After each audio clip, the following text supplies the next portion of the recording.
मित्रों नमस्कार। मैं आप सबका बहुत बहुत आभारी हूँ। विशेषकर मैं आभारी हूँ श्री पुष्पेंद्र कुलश्रेष्ठ जी का, जिन्होंने मुझे अवसर दिया आपके बीच में आकर के उस संबंध में वार्ता करना जो कि हमारे आपके और राष्ट्र के सर्वोपरि हित में है। हम लोग, सबसे पहले मैं बताना चाहूँगा अपने बारे में, केवल 1 मिनट से कम लूँगा। मैं डॉक्टर विक्रम सिंह 1974 बैच का इंडियन पुलिस सर्विस अधिकारी और 36 साल पुलिस में सेवा की है और उत्तर प्रदेश का पुलिस महानिदेशक भी रहा हूं। अगर मैं आपसे ये पूछूं कि सबसे बड़ा शत्रु आपका कौन होगा, तो आप कहेंगे कोरोना, कोई कहेगा पाकिस्तान, कोई कहेगा चीन। लेकिन अगर सबको एक साथ अगर मिला दिया जाए तो वो बनेगा ISI, इंटर सर्विसेज इंटेलिजेंस, जो पाकिस्तान की इंटेलिजेंस एजेंसी है। ISI ने जो षड्यंत्र, कूटनीति और भारत विरोधी गतिविधियां की हैं, अगर उसके ऊपर कोई स्वर्ण पदक हो तो वो ISI को जाएगा। आपको संक्षेप में मैं ISI का इतिहास प्रस्तुत करता हूं। ISI का सृजन 1948 में हुआ था और तत्कालीन ब्रिटिश मेजर जनरल रॉबर्ट काउथॉर्न इसके प्रथम सृजनकर्ता थे। सर रॉबर्ट काउथॉर्न इसके उपरांत सन 50 से 1959 तक ISI के चीफ भी रहे हैं। वर्तमान में मेजर जनरल हमीद इसके चीफ हैं, फायज हमीद, और इनके द्वारा विभिन्न जो गतिविधियां हैं वो संचालित की जाती हैं।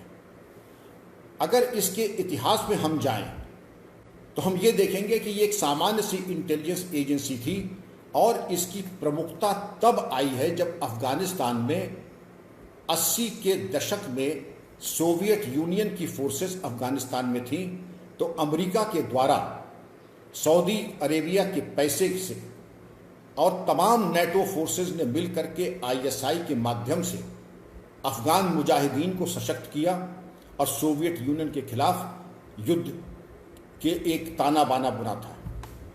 सोवियत यूनियन फोर्सेस जब अफगानिस्तान से चली गई कालांतर में, उसके बाद ISI ने अफगान तालिबान की पीठ पे हाथ रखा और उन्हें मजबूत किया।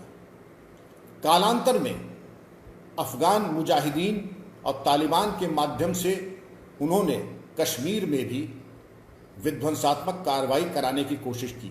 लेकिन जो आश्चर्य का विषय है कि CIA ने वो उच्च कोट की तकनीक, वो टेक्नोलॉजी और अन्य राष्ट्रों ने भी ISI को दी जो कि फ्यूचरिस्टिक थी। वो उपकरण दिए सर्वेलेंस के जो कि संसार में किसी देश के पास नहीं थे, क्योंकि उनका एक ही ध्येय था कि तत्कालीन USSR को मटियामेट कर दें। यही कारण है कि ISI टेक्नोलॉजी के दृष्टिकोण से बहुत ही एक परिष्कृत और एक बहुत ही प्रोग्रेसिव एक एजेंसी मानी जाती है। कालांतर में इस पर डिस्कस करेंगे कि इन्होंने क्या क्या किया। लेकिन अगर हम देखें कि मैंने क्यों कहा आपसे कि वास्तविक खतरा हमारे आपके लिए ISI है। आप कोविड को देख लें तो कोविड का भी इनडायरेक्ट संबंध ISI से है। मैं बताऊंगा कैसे, वाया नेपाल, कैसे रोहिंग्याओं के माध्यम से। नकली भारतीय मुद्रा जो हम आप अक्सर हमारे हाथ में आ जाती है, लोग कहते हैं कि नोट नकली है, कहाँ से आता है? ISI से आता है। अपराध जो होता है प्रमुख महानगरों में, उसके पीछे कौन रहता है? रोहिंग्यास, इलीगल बांग्लादेशी माइग्रेंट्स, और इनके पीछे कौन है? ISI। हमारे बच्चों को जहर यानी ड्रग्स कौन परोस रहा है? पंजाब में ड्रग्स का ताना बाना किसने बुना है? ISI ने। इन तमाम चीजों को अगर आप देखें तो इन्होंने दरअसल ये जानते हैं कि ये 20 करोड़ वाले 130 करोड़ ऐसे महान राष्ट्र को, जो कि विश्व की एक महाशक्ति है, उसको सीधे युद्ध में कुछ नहीं कर सकते हैं। ये इतनी बार मुंह की खा चुके हैं, सन 65, सन 71, कारगिल और उसके उपरांत। इनको मालूम है कि एक ही तरीका है कि जो 4th generation, 5th generation warfare, asymmetric warfare, information warfare है, इसी के माध्यम से इनको कुछ धूमिल सी एक आशा दिखाई पड़ती है कि भारत के ऊपर कदाचित शायद इनको लेकिन ये भी मंसूबे इनके बिल्कुल कभी पूरे हो नहीं सकते हैं, और वो बताऊंगा कैसे। सबसे पहले आप आए कि आईएसआई ने ऐसा कौन सा हथकंडा है जो नहीं अपनाया है। 1993 के मुंबई ब्लास्ट के ऊपर अगर आप आ जाएं, 350 लोग हताहत हुए थे, 1200 मारे गए थे। इसके अलावा आप उसके बाद जाएं, 2006 की ट्रेन ब्लास्ट देखें मुंबई में, 26/11 ब्लास्ट को अगर आप देखें तो इसमें आप ये देखेंगे कि लखवी, डेविड कोलमैन हेडली, जिसने आकर के पूरा सर्वे किया था मुंबई का, और तमाम ऐसे नाम आएंगे, ज़कीर रहमान लखवी, तमाम ऐसे लोगों के नाम आ रहे हैं जिन्होंने इसमें इसके षड्यंत्र की रचना में पूरी तैयारी के साथ पाकिस्तान फौज के साथ और आईएसआई ने मिल करके इसको किया था। यह बात दूसरी है कि इसके बारे में इन्होंने कभी स्वीकारोक्ति नहीं की है, और जब अजमल कसाब के घर पे इनके पत्रकार पहुंचे थे तो वो पत्रकार भी पाकिस्तान के गायब हो गए, भूमिगत हो गए, क्योंकि पाकिस्तान सरकार ने और फौज ने ये सुनिश्चित किया कि ये चिन्हित करो कि ये दरअसल हिंदुस्तान के ही मुसलमानों ने किया है, पाकिस्तान का इसमें कोई लेना देना नहीं है। आपको मैं और थोड़ा पीछे ले जाता हूं कि हिंदुस्तान में तमाम तंजीमें हैं। कश्मीर में 6 तंजीमें हैं, 6 चरमपंथी, जिसमें प्रमुख लश्कर-ए-तैयबा है और अन्य हैं, जिसमें पूरा ऑक्सीजन, रसद, पैसा देने का पूरा काम आईएसआई ने किया है और आज भी कर रहा है। इसके अलावा पहले एक संगठन था Simi, student Islamic movement of India, जो कि अब बैन हो गया है। इसके बाद आया इंडियन मुजाहिदीन। इन सब ने, और आज पीएफआई है, पीएफआई की चर्चा हम बाद में करेंगे, लेकिन इन 2 संगठनों ने ऐसा कोई काम नहीं किया है राष्ट्र विरोधी जो कि विश्व में अगर कहीं होता तो इनके ऊपर वो कहराता कि ये याद करते। इन्होंने एक और ताना बाना बुना है कि जब कभी इनके ऊपर कार्रवाई हो, सिमी के ऊपर हो, इंडियन मुजाहिदीन के ऊपर हो, राष्ट्र विरोधी गतिविधियों में, तो एक इन्होंने तमाम ऐसे छदम मंच शुरू कर रखे हैं जो कि तुरंत हो हल्ला, आंदोलन, धरना, प्रदर्शन। आपने देखा होगा टुकड़े टुकड़े गैंग जेएनयू में, आपने ये भी देखा होगा कि लिट फेस्ट होता है कई जगह। लिट फेस्ट होता है, लेकिन लिट फेस्ट में एक ही वेवलेंथ के लोग जाकर के बोल सकते हैं। तस्लीमा नसरीन नहीं जा सकती हैं, तारिक फतेह नहीं जा सकते हैं, और ऐसे लोग जो जाकर के इनको बेनकाब कर सकते हैं, उनके लिए कोई स्थान ऐसा नहीं है।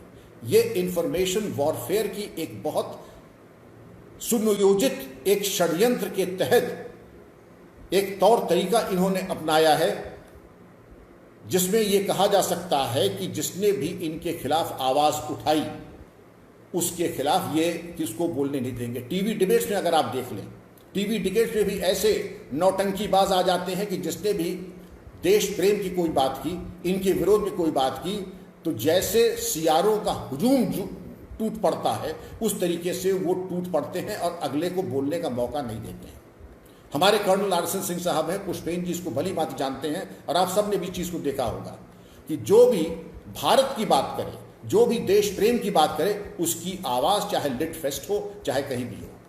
इसके अलावा इन्होंने तमाम तरह के छदम पुरस्कार, जर्नलिस्ट और ऐसे ऐसे व्यक्ति हैं आपके मैगासेसे पुरस्कार विजेता, मुझे तो कभी कभी शक होता है इनकी गुणवत्ता के ऊपर कि ये वाकई पुरस्कार हैं या किसी अन्य कारण से इनको अलंकरण प्रदान किया गया है। अरुंधति रॉय जी, वो अगर वास्तव में लेखिका हैं तो पठन पाठन में अपना ध्यान दें। राष्ट्र विरोधी गतिविधियों के ऊपर बोलना और कश्मीर को तश्तरी पे रख के पाकिस्तान को देने का अधिकार उनको किसने दे दिया, मैं समझ नहीं पाया है, क्योंकि उनकी चाबी भर रहा है आईएसआई। हमारे कितने जर्नलिस्ट ऐसे हैं, राजनेता हैं, जो आईएसआई के दावतनामे के ऊपर न सिर्फ पाकिस्तान जाते हैं, विदेशों में जाते हैं, उनकी पूरी आवभगत होती है। आवभगत कौन करता है? आईएसआई करता है। पॉकेट मनी कौन देता है? आईएसआई देता है। धन से परिपूर्ण कौन करता है? आईएसआई करता है। हमारे विशेषज्ञ ये बताते हैं, ये बात खुलासे वाली नहीं है, क्योंकि इन सब चीज़ों को जो कि मैं आपके सामने पेश करूंगा इसका कोई लेखा जोखा नहीं होता है। आज से 35 साल पहले अगर आप चले जाएं, ये चर्चा उठी थी कि हमारे तत्कालीन बड़े नेता तत्कालीन बड़े नेता, वो आईएसआई के पेरोल में हैं। इससे ज़्यादा शर्मनाक बात क्या हो सकती है। तब आईएसआई की घुसपैठ राजनीति में थी, उसके अलावा फिल्म इंडस्ट्री में थी। फिल्म इंडस्ट्री की तमाम दावतें, दाऊद इब्राहिम, छोटा शकील और इस तरीके के गैंगस्टर्स न सिर्फ Bombay film industry stock market को प्रभावित करते थे, लेकिन बाजार भाव को प्रभावित करने के लिए दुबई में पार्टियां होती थी। कौन डिस्ट्रीब्यूटर होगा, कौन कितने में खरीदेगा, कौन नहीं खरीदेगा, किसको हीरो बनना है, हीरोइन नहीं बनना है, इसकी पूरे फैसले, फंडिंग दुबई से दाऊद इब्राहिम, छोटा शकील और इनके गिरोह करते थे। संपत्ति के लेन देन में भी इनका हाथ रहता था। इससे पहले कि मैं भूल जाऊं, इससे बड़ी शर्म की बात क्या हो सकती है कि दाऊद इब्राहिम की संपत्ति 1993 के बाद जब ये सब पलायित हो गए थे, इनको बेचने में सरकार को नाको चने चबाने पड़े। मैं ये जानना चाहूँगा, ये कहा जाता, मैं विश्वास नहीं करूँगा, मैं उम्मीद करता हूँ कि ये असत्य हो, कि उनके मददगार शासन, प्रशासन, पुलिस विभाग में भी थे जिन्होंने दाऊद इब्राहिम की संपत्ति को कुर्क होने नहीं दिया और बेचने नहीं दिया। बड़ी मुश्किल से उनका विक्रय हुआ, वो भी मिट्टी के दाम पे, कौड़ियों के दाम पे। अन्य स्थानों पर जहां पुलिसकर्मी, पुलिस अधिकारी, शासन प्रशासन जागरूक था, ऐसे तत्वों की संपत्ति में थाने और चौकी खुल गए। भले ही उनके भय और आतंक से कोई खरीदने ना आया हो, या पता लगा लें कि उत्तर प्रदेश में बड़े बड़े माफिया और इस तरह के लोगों के कोठी और मकान में पुलिस कार्यालय, थाने और चौकियां खुल गए हैं। भले ही कोई खरीदने ना आए, लेकिन कम से कम उसका सरकार और जनता के लिए सदुपयोग हो, जिनकी को लूट करके उन्होंने अपनी आत्मिक धन संपत्ति पैदा की। इसके बाद हम आते हैं एक दो गंभीर घटनाओं के ऊपर। आपने सुना होगा टी सीरीज के मालिक गुलशन कुमार की हत्या हुई मुंबई में। उसमें नाम आया नदीम का। नदीम भी म्यूजिक में थे। बहरहाल वो इंग्लैंड भाग गए, इंग्लैंड से दुबई चले गए। उन्होंने एन केन प्रकारेण किसी से एक्स्ट्रा जुडिशल कन्फेशन करा करके अपने ऊपर से वो दाग हटा दिया। लेकिन ये सर्वविदित है कि अबू सलेम का पूरा हाथ था गुलशन कुमार की हत्या में। गुलशन कुमार, जब मैं मेरठ के कार्यकाल में था तो मेरे पास स्वयं आए थे। उन्होंने बताया था कि सिंह साहब, मेरी हत्या की प्रबल संभावना है। तो मैंने कहा मैं अभी बात करता हूँ, उनका बात न करें, क्योंकि अगर कल मारा जाऊंगा तो आज मार दिया जाऊंगा। उन्होंने स्पष्ट संकेत दिया कि उनके ऊपर जो खतरा था वो छोटा शकील के माध्यम से अन्य लोगों के ऊपर था। उसका खुलासा करना सार्वजनिक मंच पे औचित्यपूर्ण नहीं है। लेकिन इससे जो मैंने आपके सामने तथ्य प्रस्तुत किए, जिस तरीके से कश्मीर के चरमपंथियों, हुर्रियत और अन्य लोगों को ऑक्सीजन आईएसआई दे रहा है, और हमारी कुछ कमजोर सरकारों ने इनको दूध पिला करके और मजबूत किया, इनके ब्लैकमेल में फंस गए। बेहतर ये होता कि इनको जो 100 करोड़ सालाना इनके ऊपर खर्च किया जाता था, उसको न करके इनके ऊपर वो कार्रवाई होती जो आज हो चुकी है। बहरहाल देर आए दुरुस्त आए। अब वो कार्रवाई का समय आ गया है कि कश्मीर के चरमपंथी, हुर्रियत और ये वहाँ की सरकारें ऐसे एक ताना बाना बुन करके आईएसआई के इशारे के ऊपर चरमपंथियों को अपने अंदर बुला लेना। वरना मैं जानना चाहूँगा कि अगर पूरी राष्ट्र, भारत ऐसा राष्ट्र कमर कस ले, इन चरमपंथियों में ताकत नहीं है कि ये इस प्रकार का दुस्साहस कर सके। बहरहाल अब कार्रवाई शुरू हुई है। मुझे पूरी उम्मीद है कि कालांतर में इनको मिट्टी में मिला दिया जाएगा। पाकिस्तान ने और आईएसआई ने ऐसी कोई कमी नहीं छोड़ी है। इन चरमपंथियों को वो हथियार दिए हैं जो हमारी फौज के पास भी नहीं है। ऐसे ऑटोमेटिक वेपन्स, ऐसे वेपन जिनमें इंफ्रारेड एमिंग डिवाइसेस हैं, नाइट विजन डिवाइसेस हैं, बुलेट प्रूफ जैकेट्स, ऐसे फैंसी फाइबर ग्लास के। इसके अलावा सैटेलाइट फोन्स में एक टेलीकॉम कंपनी है पाकिस्तान में जिसका नाम है थोराया। पूरी कंपनी बनी ही इसीलिए है कि चरमपंथियों का टेलीकॉम नेटवर्क बदस्तूर बहुत उम्दा चलता रहे। आईएसआई ने न सिर्फ इस तरीके से हमारे भ्रष्ट नेताओं को खरीदने की कोशिश की, बल्कि नॉर्थ ईस्ट में चरमपंथियों को हथियार दिए। हमारे जो लेफ्ट विंग एक्सट्रीमिस्ट हैं, नक्सलाइट्स, उनका प्रशिक्षण, उनको धन और उनको हथियार दिए जाने की पूरी कवायद उनके द्वारा की गई है। इसके अलावा अगर आप देखें आईएसआई और क्या क्या कर रहा है, उसका क्या पर्सपेक्टिव है। जनरल जिया जब गद्दी पे बैठे तो उनका एक फिलॉसफी थी K2, कश्मीर और खालिस्तान। तो उन्होंने खालिस्तान समर्थक तत्वों को इंटरनेशनल सिख यूथ फेडरेशन उसको बहुत पालने की कोशिश की, उसकी क्रियाशील बनाया, उसको खालिस्तान के नोट छपवाए जर्मनी में। लेकिन अगर आप इसकी गहराई में जाएं तो ये जो एक नए पेडेस्टल पे ला करके खड़ा किया, तो जनरल जिया के बाद ही ये सब कार्रवाइयाँ शुरू हुई। और ये जो डर्टी गेम्स खेलने का काम शुरू हुआ, चरमपंथी कहीं पर भी हो, बांग्लादेश के अगर नागरिक मैं आपको बताऊं, लगभग ऑस्ट्रेलिया की पूरी जनसंख्या बांग्लादेशी नागरिकों की हमारे भारत में नाजायज तरीके से रह रही है। 2000 में इनकी संख्या 1.5 करोड़ बताई जाती थी और लगभग 30 लाख प्रतिवर्ष ये फिर भी प्रवेश कर रहे हैं। इनकी संख्या ऐसी है, लगभग पूरे ऑस्ट्रेलिया की जनसंख्या, आप और हम इनको अपनी पीठ पे ढो रहे हैं, और जिनमें से कोई भी आदमी एक पैसा न कोई टैक्स देता है, न कोई कर देता है, न कोई इनकम टैक्स देता है। रोहिंग्यास के ऊपर आ जाएं, ये सारी दुनिया जानती है कि रोहिंग्यास का संबंध आईएसआई से है। उनकी घुसपैठ किस प्रकार भारत में हुई, किस प्रकार उनका प्रवेश हुआ, और कहां से कहां, मेवात से लेके कश्मीर, गुड़गांव, दिल्ली, जयपुर, कानपुर, ऐसा कौन सा महत्वपूर्ण शहर है हिंदुस्तान का जहां रोहिंग्यास नहीं पहुंचे हैं। आप कहीं भी गंभीर अपराध अगर आप उठा के देखें, या तो बांग्लादेशी माइग्रेंट मिलेगा और या फिर रोहिंग्या मिलेगा। आ जाइए शाहीन बाग और इस तरह के धरना प्रदर्शन में। एक छोटा मोटा धरना प्रदर्शन करने में लोगों के दांत खट्टे हो जाते हैं। बिना सुनियोजित और बिना प्लानिंग के, बिना धन के इतना बड़ा आंदोलन चल नहीं सकता था।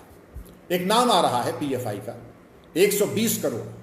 आज मुद्रास्फीति के दौर में, महंगाई के दौर में और इंडस्ट्रियल शॉटडाउन के दौर में 120 करोड़ रुपए कहां से आ गए, किस प्रकार आ गए, ये चीज सोचने वाली है।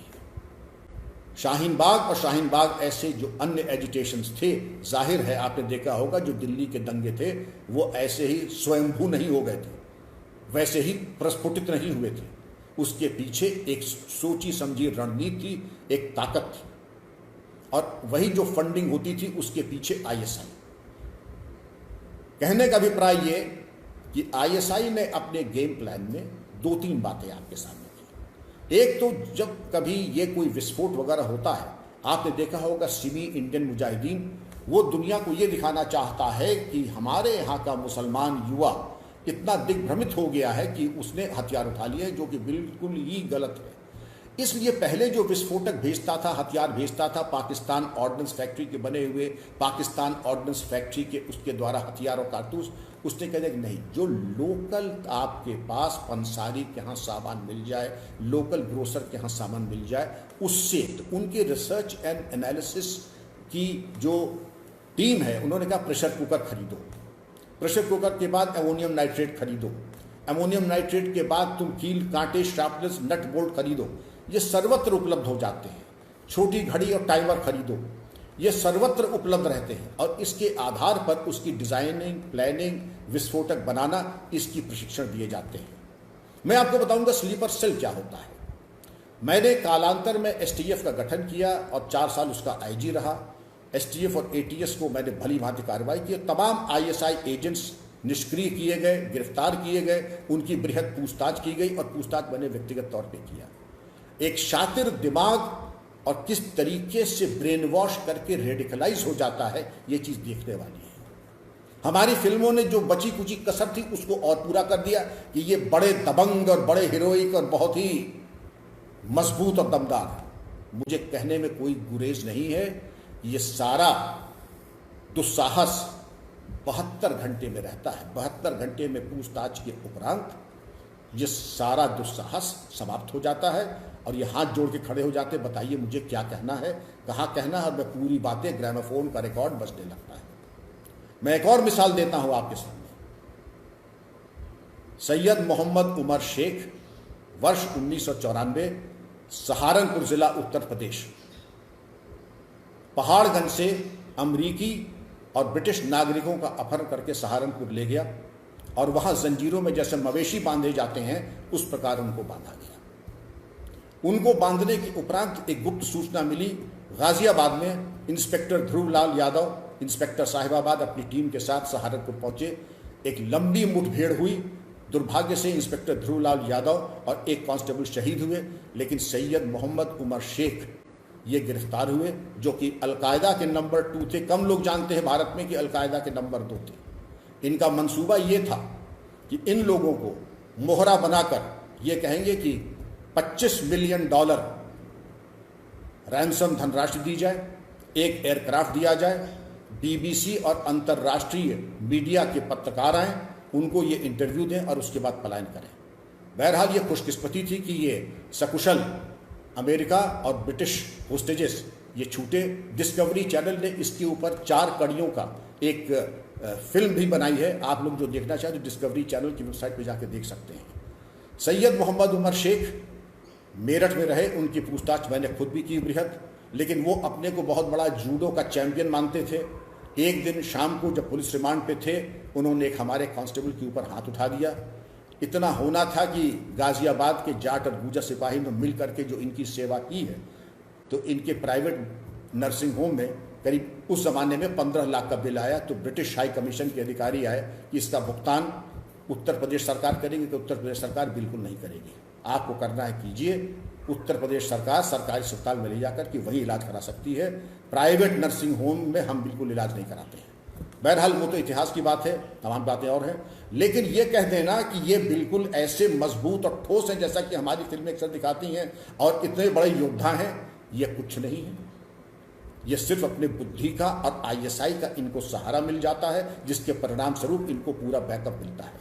और ISI को भी कोई बहुत ज़्यादा सरकारी धन तो जो मिलता है सो मिलता है, लेकिन अपराध जगत में ISI पूरी तरीके से आकंठ डूबी हुई है। छोटा शकील गैंग, दाऊद इब्राहिम गैंग, इनकी जितनी भी मोटी कमाई होती है अपराध से, जबरन धन वसूली से, कॉन्ट्रैक्ट किलिंग से, फिल्म के ब्लैक से, इन सब का एक हिस्सा, एक सुपारी ISI के पास जाती है। अफगानिस्तान में अफीम की खेती का बड़ा पैसा, एक बड़ा अंश अफीम की खेती कराने का ISI के ही पास जाता है।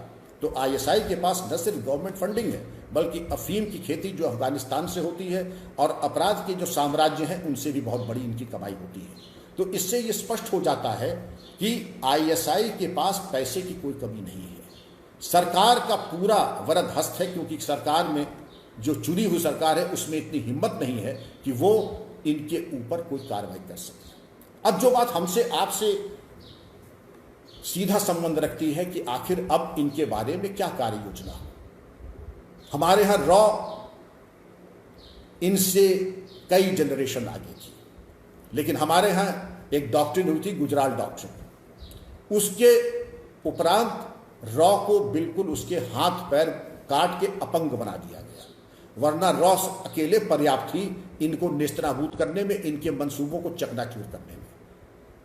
मेरी प्रबल संस्कृति होगी रॉ का जो स्थान पहले था, और अपने दुश्मन के ऊपर उसी भाषा में बात करना जो कि दुश्मन की समझ में आए, उसी भाषा में बात करनी चाहिए। इसके अलावा मैं कोई और संकेत नहीं दूंगा। अब आप वर्तमान में आ जाएं। इंडो नेपाल बॉर्डर को अगर आप देखें, केवल उत्तराखंड और उत्तर प्रदेश में 850 किलोमीटर लंबी ये सीमा है। ये पहाड़ी क्षेत्र देखें तो पिथौरागढ़, इसके अलावा मैदानी क्षेत्र अगर देखें तराई का एरिया तो ऊधम सिंह नगर पीलीभीत है, लखीमपुर खीरी है, गोरखपुर देवरिया, और ये तमाम क्षेत्र है, बिहार का क्षेत्र है। अगर आप देखें कि 40 साल के अंदर कितने नए मदरसे इस क्षेत्र में खुल गए, अकस्मात क्यों खुल गए। रोहिंग्या और बांग्लादेशी नागरिक पूरे इन 850 किलोमीटर के क्षेत्र में तो छोड़ दीजिए, मैं बिहार और बंगाल को भी अगर ले लूं, दार्जिलिंग तक, यहाँ पर भी मदरसों की संख्या बहुत ज़्यादा बढ़ चुकी है। वो किस लिए बढ़ी है? जिससे कि मादक पदार्थ की तस्करी, जिससे कि नाजायज़ हथियारों की तस्करी, जिससे कि फेक इंडियन करेंसी, और उसमें कुछ हमारे भी मददगार हैं। ऐसा नहीं कि ISI हवा में वैक्यूम में काम कर रहा है। यूपी में एक सीमा के जनपद में स्टेट बैंक ऑफ इंडिया में एक हमारे कैशियर साहब थे जिनको बाबा जी कहा जाता था। बाबा जी 17 साल से कैशियर थे एक स्टेट बैंक के, जो कि नियम के बिल्कुल विपरीत थी, क्योंकि किसी भी कैशियर को 3 साल से ज़्यादा एक स्थान पर नियुक्त रहने की ज़रूरत नहीं थी और नियमानुसार उनकी पोस्टिंग हो जानी चाहिए थी। वो उस जनपद में जहाँ नियुक्त थे वहाँ तो बाबा जी की तरह रहते थे, लेकिन लखनऊ में आलीशान मकान, 2-3 गर्लफ्रेंड्स और इसके अलावा नाजायज बच्चे और करोड़ों करोड़ों रुपए का साम्राज्य था। तो बाबा जी क्या करते थे कि नकली नोट नेपाल से ला करके बैंक में चला देते थे और असली नोट जो थे वो दे देते थे उधर दाएं बाएं। ये उनका धंधा था कि 30% पे वो ये बिजनेस को करते थे। 17 साल तक। तो ये तो एक बाबा जी का केस है, ऐसे कितने बाबा जी अभी क्रियाशील हैं ये भी देखना बाकी है। नकली नोट पाकिस्तान ने, आपको याद होगा अब्दुल करीम तेलगी का साम्राज्य। अब्दुल करीम तेलगी के बारे में भी ये कहा जाता है कि नासिक की गवर्नमेंट सिक्योरिटी प्रिंटिंग प्रेस को समय के पहले नीलाम करवा करके, जिससे कि रजिस्ट्रेशन के स्टैम्प पेपर वो छपवा सके। लाखों करोड़ का साम्राज्य अब्दुल करीम तेलगी का नकली नोट, और उस गवर्नमेंट प्रेस के माध्यम से उन्होंने वैसा ही प्रेस मुजफ्फराबाद में, और जो स्याही नोट बनाने छापने के लिए आती है उसको जर्मनी से ला करके उन्होंने हूबहू मुजफ्फराबाद में उसको किया। और नेपाल में आपको मैं एक और चीज़ बताना चाहूँगा कि नेपाल में राष्ट्रीय बैंक है, और पाकिस्तान में जैसे हमारा आपका स्टेट बैंक है, वहाँ हबीब बैंक है। तो हबीब बैंक और नेपाल के राष्ट्रीय बैंक ने मिल करके एक बैंक बनाया, हिमालयन बैंक। और ये हिमालयन बैंक की ये इत्तेफाक देख लीजिए कि भारत नेपाल सीमा पर पूरी तरीके से हिमालयन बैंक क्यों है साहब? नकली नोट ला ला करके हबीब बैंक से राष्ट्रीय बैंक में के माध्यम से यहाँ हिमालयन बैंक में लाना और उसको भारत में इंट्रोड्यूस करना, ड्रग्स की तस्करी करना, मादक पदार्थों की, हथियारों की। लखनऊ ऐसे जनपद में कितनी गिरफ्तारियां हुई हैं, कितने एजेंट आईएसआई के पकड़े गए हैं, और कितने एजेंट पकड़े जाने के बाद आपने देखा होगा कि इनकी पूछताछ में बहुत व्यापक चीज़ें सामने आई हैं। किन किन का इनको सपोर्ट था, किन किन से इनको मदद मिल रही थी, किस माध्यम से इनके द्वारा अपना ये आपराधिक षड्यंत्र का कार्य किया जा रहा था। ये बड़े शर्म की बात है कि कुछ हमारे भी कुछ तत्व इनसे मिले हुए थे। ये भी कहना गलत होगा कि इसमें एक ही बिरादरी के लोग थे, अधिकांश एक बिरादरी के थे, लेकिन इसमें कुछ हिंदू भी शामिल थे। इसमें मुझे कहने में कोई गुरेज नहीं है, जो कि बड़े अचंभे का विषय है कि हमारे भारतीय क्यों इसमें शामिल हो जाते इस अपकृत्य में। इसके अलावा इन्होंने कुछ और एक आध चीज़ों में बड़ी महारत हासिल की होगी। आपने नेवी वॉर रूम स्कैंडल सुना होगा। ये हनी ट्रैप करने में बड़े माहिर होते हैं। फेसबुक पे एक कोई ऑपरेटिव महिला के नाम से बन जाएगा और हमारे पैरामिलिट्री फोर्सेस के कर्मचारियों, अधिकारियों को दोस्ती करेगा। दोस्ती करके उनसे किसी प्रकार उनको अपने माया जाल में फंसा लेगा। माया जाल से फंसाने के बाद उनको इस तरीके से ब्लैकमेल करेगा कि महत्वपूर्ण सूचनाएं उनसे प्राप्त हो। यह तो हुई फेसबुक और सोशल मीडिया के माध्यम से किस तरीके से हनी ट्रैपिंग की जाती है।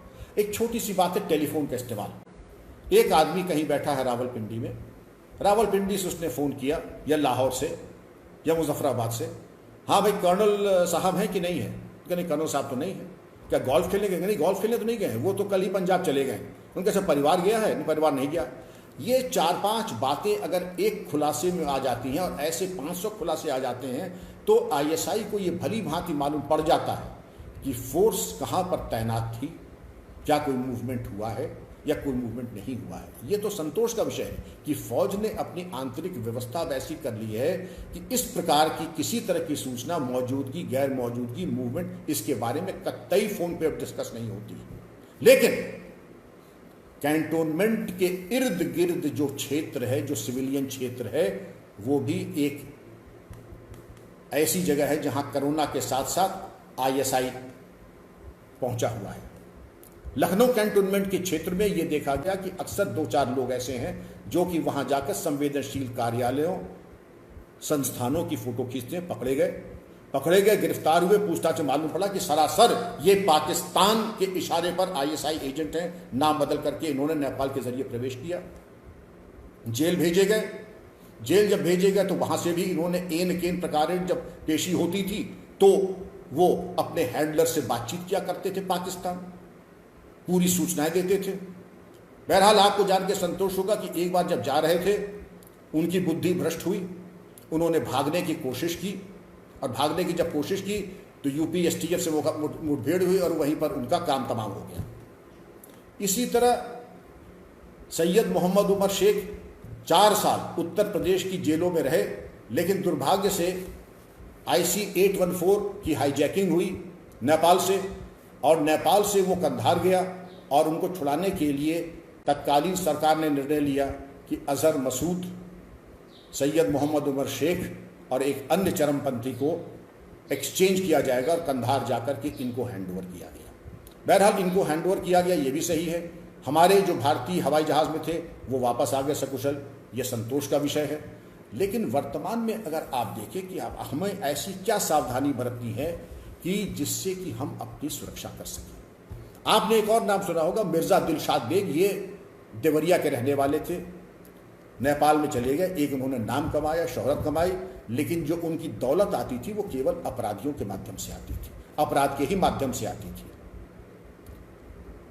हमारे यहाँ गैंग वॉरफेयर हुआ, ये बताया जाता, मुझे उसका कोई प्रमाण नहीं है कि एक गैंग के स्प्लिंटर ने जा कर के, शायद वो गैंग ऐसा था, वो कहता था कि शायद वो देश प्रेम का प्रमाण देना चाहता है, और कदाचित नेपाल में मिर्ज़ा दिलशाद बेग की हत्या हो गई। अब उसमें क्या हुआ ये तो नेपाल पुलिस जाने, लेकिन मिर्ज़ा दिलशाद बेग दाऊद इब्राहिम के लेफ्टिनेंट थे। हिंदुस्तान से चोरी की गाड़ियां ले जाकर के वहां पर बेचते थे, और इसके अलावा तमाम धंधे थे मिर्ज़ा दिलशाद बेग। बात यही समाप्त नहीं होती है। आज आपने जालिम मुखिया का नाम सुना होगा। जालिम मुखिया के ऊपर आरोप है कि ये कोरोना से संक्रमित रोहिंग्याओं को वेस्ट चंपारण डिस्ट्रिक्ट बिहार में उनको भारत में भेज रहा है। यह जालिम मुखिया भी मिर्ज़ा दिलशाद बेग का उत्तराधिकारी बताया जाता है, और किसके बेहस पे काम कर रहा है? ISI के। कहीं भी आप देखें भारत विरोधी गतिविधियां नेपाल में हो रही हैं, बांग्लादेश में हो रही हैं, भारत में हो रही हैं। अगर आप उसको कुरेद करके जाके पहुंचते हैं तो आप जा करके देखेंगे कि वो पहुंचती है जाके सीधे, उसकी जन्म कुंडली गंगोत्री पहुंचती है ISI तक जाकर के।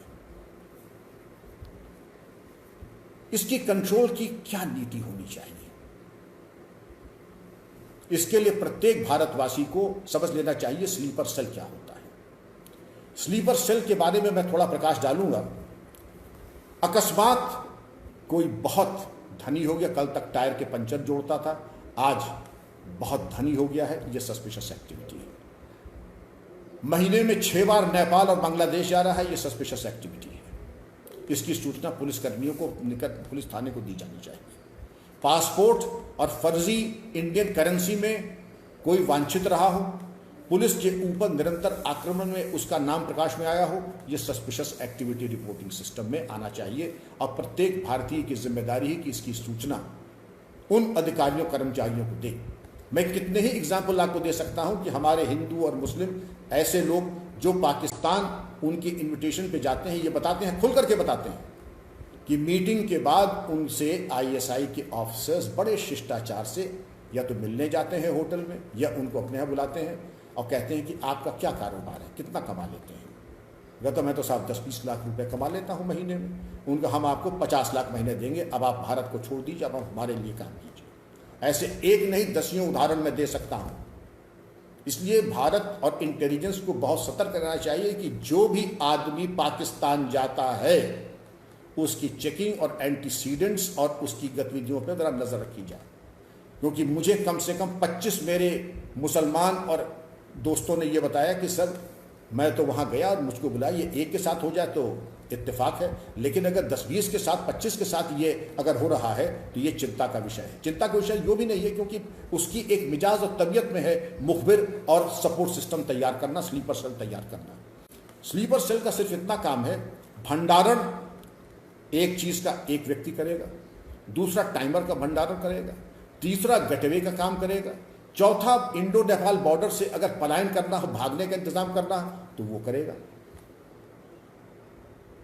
इन तमाम चीजों को दृष्टिगत रखते हुए स्लीपर सेल की एक्टिविटीज में हमारी इंटेलिजेंस को और अधिक क्रियाशील और कारगर होना पड़ेगा।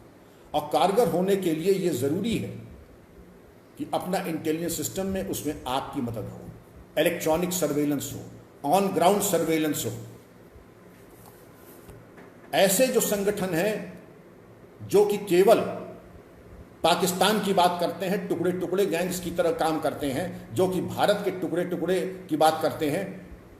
समय आ गया है इनके ऊपर पूरा प्रतिबंध लगे, बैन कर दिए जाए, इनकी चल अचल संपत्ति कुर्क कर दी जाए। मैं 2 ऑर्गेनाइजेशंस के नाम लूंगा इस वक्त। एक जाकिर नायक, जिनके ऊपर कुछ कार्रवाई हुई है लेकिन अपर्याप्त है। दूसरे ऐसे ऑर्गेनाइजेशन जो पीएफआई हैं। ये सुना तो था शाहीन बाग के दौरान कि 120 करोड़ रुपए का उनका जो आगमन हुआ था पैसे का, उसकी एंट्री का तो हिसाब था, जो उसमें अगर अलग अलग खातों में जो पैसे गए थे उसका कोई चर्चा नहीं हुई थी। ऐसा क्यों नहीं, ऐसा क्यों हुआ? तो ये पूरी जानकारी, पूरी prevention of money laundering act के अंतर्गत ऐसी कार्रवाई होनी चाहिए। और 2 एक्ट्स मैं आपके सामने रख रहा हूं, जिसके अंतर्गत अगर कार्रवाई की जाए तो इनकी नकेल आप भली भांति कर सकते हैं। जैसे मकोका और UP control of gangsters activity, इसमें चल अचल संपत्ति कुर्क करने का पूरा प्राविधान है। मैं पुनः आपसे कहना चाहूंगा, किसी भी समाज में भेड़ और बकरी की बलि देने का प्राविधान है, किसी भी समाज में शेरों की बलि नहीं दी जाती है। प्रत्येक भारतीय नागरिक को अब सिंह हो जाना है, जिससे कि जो अगला है वो अपनी खैरियत की भीख मांगे, न कि भारतीय को अपनी खैरियत की चिंता करनी चाहिए। आप देख लें 2-3 देश विश्व में हैं, वहां पर कोई दुस्साहस नहीं करता है। इजराइल और चीन में यही लोग अगर जाकर के वहां दुस्साहस करेंगे तो इनको मालूम पड़ जाएगा कि ये और इनकी 7 पुश्तों का क्या होगा।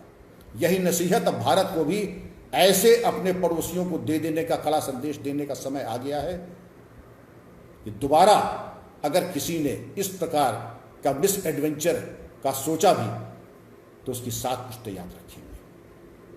आप बड़े मर्मज्ञ श्रोता हैं, मैं आपके सामने 2 पुस्तकें पेश करना चाहूँगा कि अगर आपको इसके आगे अगर कोई जानकारी चाहिए। मैं तो खैर है ही हूँ, पुष्पेन जी तो हैं ही, उनको तो बहुत जानकारी है, कर्नल आरसन सिंह साहब तो हैं ही हैं, लेकिन 2 पुस्तकें मैं आपके सामने रख रहा हूँ। इनको अगर आप देख लें तो आपको बहुत इसमें लाभ होगा।